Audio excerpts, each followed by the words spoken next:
Today, I want to talk about the amazing digital circus and how it is made, as it's a show that, despite having a high budget in some places, is made using a lot of assets and ideas that just about anyone could use, meaning you could make your own show like the amazing digital circus, particularly with 3D animation.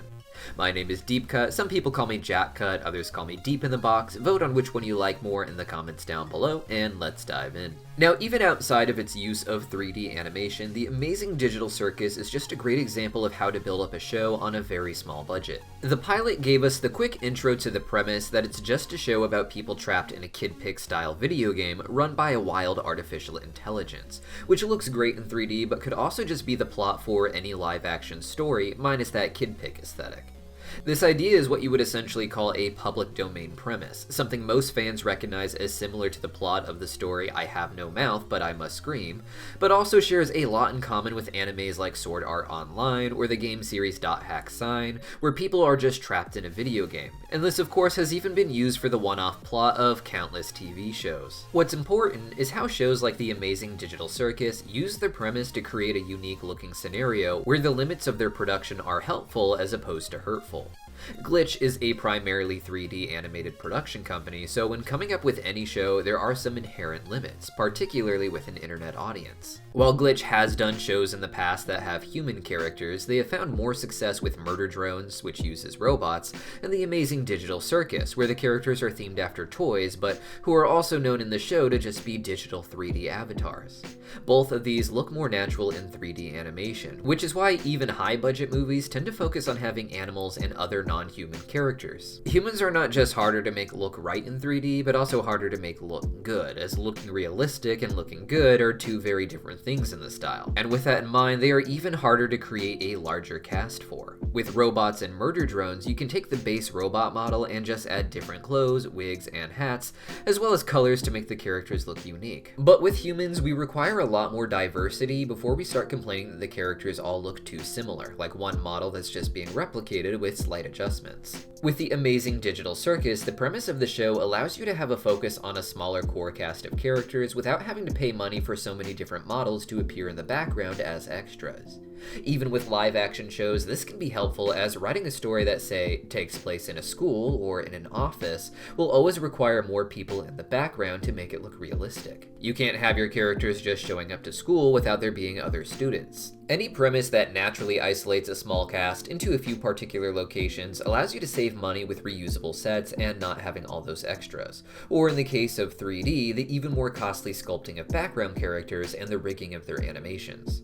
Of course, the show doesn't limit its characters or locations because of this, but it stops them from having to waste money on characters just existing in the background in most of the typical scenes. Instead, characters are generally ridiculous simple designs that are easily replicable to crowds, such as the literal blank mannequins that we see around Kane's private space with Bubble, or the endless weird Candy Kingdom citizens.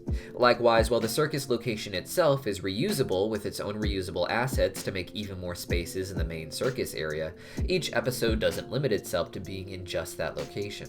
While it provides cost-effective locations to reuse for every single episode, particularly early in the episode, you inevitably have to go somewhere a bit more expensive at some point in order for the plot to progress.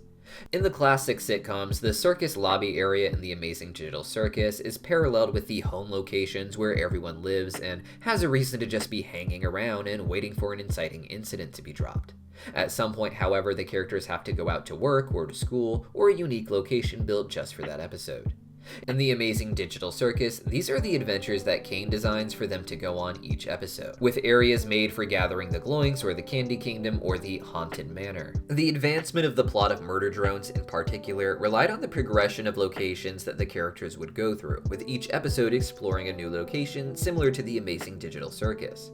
While you can do an episode in a bottle or even an entire series in a bottle, by which I mean stories that take place entirely in just a few select locations, the new locations allow for the audience to feel like they aren't so trapped. Now, especially in the early days, creating a location was pretty much just as difficult as making a unique and high-quality character, but backgrounds always had the benefit of being able to draw from reusable assets.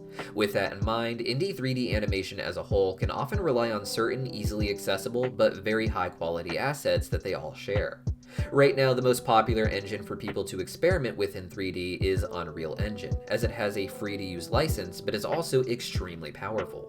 This free software is known for creating some of the most intense, hyper-realistic animations around today, and it's particularly great for stylized locations. The actual asset packs here do cost money, but they are infinitely cheaper than trying to make something of this quality and style on your own, and many of these different asset packs are used in a lot of lower budget media just with a lot of changes to them.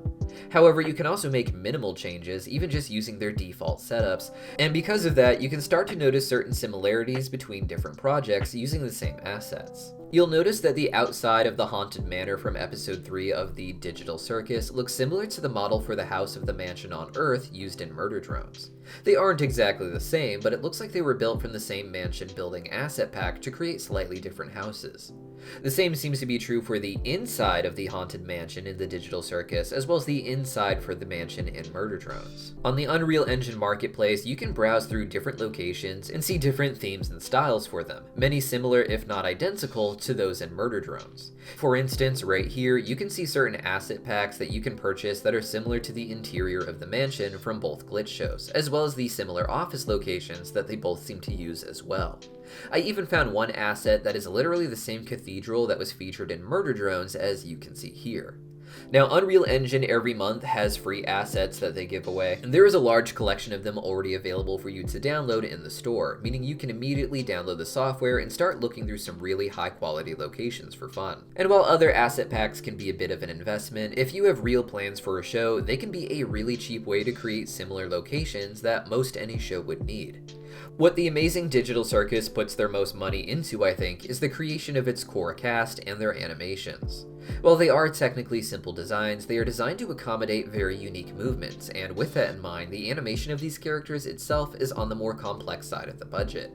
Murder Drones had it easier, with the robots basically just being two similar models, the short regular drones and the tall disassembly drones, but each of the main characters in the amazing Digital Circus are very unique and require very different animation styles to get them moving. Each requires not just the skill of animation then, but a very specific relationship with animating different characters. For those looking for a cheaper workaround for character design and animation, I recommend playing around with iClone and the other related softwares from Reallusion. Reallusion's two key softwares are their Character Creator, which allows for the creation of very diverse human characters in a very specific set of styles. They mostly cater to the more realistic looking characters, but they do have cartoon style asset packs that you can buy and are very fun. Clothes and hair can be a bit limiting, but with some creativity and assets from other places, you can make your own little cast of characters. Then over in their iclone software, they have tons of cool, simple animation tools that take a lot of the hard work out of the actual 3D animation. Traditional 3D animation involves rigging a model and then adjusting the positioning of the character's bones for keyframes. This is very time consuming, but in iClone, they have a series of pre-made animations that are extremely adjustable and editable. With just a few adjustments of sliders and moving your mouse around, this software allows you to create really fun, simple animations of characters interacting and talking. It is of course less useful for complex animation like you see in the Digital Circus, but if you have a story that you can play out largely with characters talking, you can make your very own series. I remember seeing projects like Five Nights at Freddy's fan films where the characters would mostly just be standing around, but the writing itself was so good that it just made the lack of motion part of its style, and I think just about anyone is capable of creating an interesting show like that. While you may not be able to create a show just like the amazing Digital Circus with how much money and manpower they can put into their productions, they themselves are proof that you can do amazing things on a small scale, as they don't have nearly the resources that most major 3D animation studios do. Even absolute noobs can take what these shows can teach you about making your own show and do something really fun and unique. And to be honest, I'm kind of hoping to see more small projects using assets like these to help tell their stories. Because for me, I think some stories work even better with these kinds of limitations. And often the only way we get these great stories is with some genius out there in the wild getting their hands on these assets and just trying to tell the biggest story they can with the limits of their tools and skills. Today, we have all these 3D animated opportunities, but when I was young, I was watching shows made in Microsoft Paint like Care Bear Stars or Elemental Goddess, which used the tricks of frame preservation in Japanese anime to create entire multi-episode series with the free software they had on their old PCs. I know if you watch cartoons, you tend to think about making cartoons yourself, so hopefully this helped you think of new ways that you can experiment with animation. I'll even link Unreal Engine and the other softwares in the description down below so you can download them for yourself and play with some of their free locations and the like. Let me know what kind of cartoons you want to make in the comments down below, and I'll see you guys next time.